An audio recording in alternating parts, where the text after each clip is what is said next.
Les signes subtils d'une relation amoureuse déséquilibrée. Comment retrouver un équilibre émotionnel?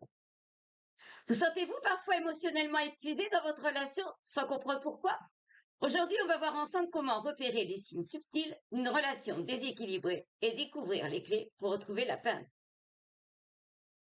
Cette vidéo est une invitation à avancer vers une relation harmonieuse et épanouissante.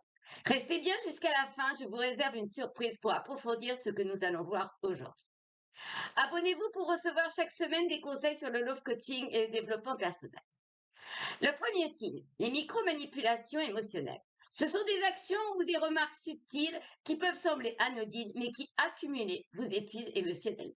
Par exemple, votre partenaire minimise souvent vos réussites.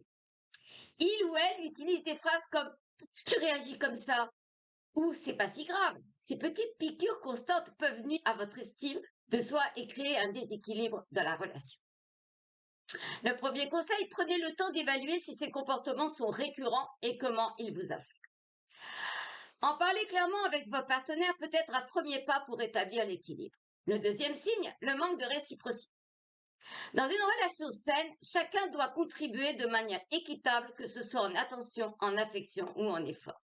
Si vous avez l'impression de toujours donner sans jamais recevoir, cela peut être un signe fort. Quelques questions à vous poser. Est-ce que je me sens soutenue dans mes moments difficiles? Est-ce que mon partenaire est aussi investi que moi dans notre relation? Si vous vous retrouvez constamment dans une posture de donneur, il est essentiel de réévaluer la dynamique.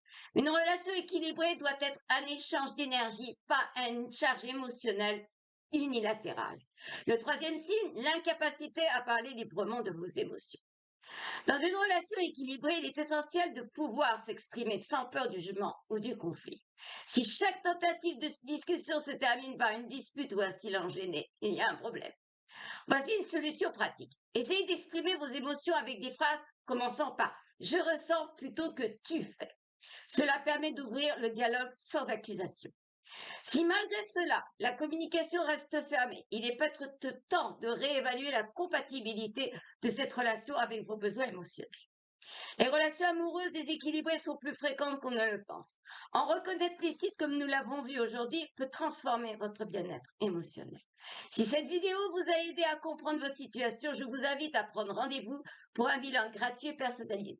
Cliquez sur le lien en description pour qu'on explore ensemble comment retrouver votre équilibre et avancer vers une vie sentimentale harmonieuse. Partagez vos réflexions dans les commentaires. Votre histoire pourrait inspirer et soutenir d'autres personnes. Abonnez-vous pour recevoir chaque semaine des outils puissants sur le love coaching et le développement personnel. Et rappelez-vous, vous méritez une relation équilibrée et épanouissante. À très bientôt!